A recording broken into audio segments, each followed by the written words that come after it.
সে তোমার বাবা, আসলে সে তোমার কেউ নয়।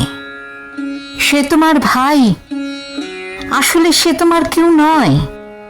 সে তোমার বোন, আসলে সে তোমার কেউ নয়।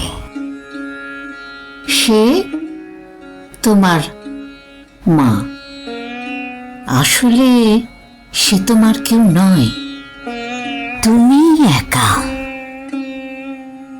যে তোমাকে বন্ধু বলে, সেও তোমার কেউ নয়।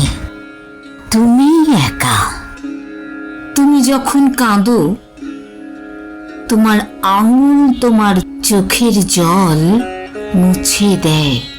সেই আঙুলই তোমার আত্মীয়। তুমি যখন হাঁটো, তোমার পা, তুমি যখন কথা বলো, তোমার জিভ, তুমি যখন হাসো, তোমার আনন্দিত চোখই তোমার বন্ধু। তুমি ছাড়া তোমার কেউ নেই, কোনো প্রাণী বা উদ্ভিদ নেই। তবু এত যে বলো তুমি তোমার, তুমিও কি আসলে তোমার?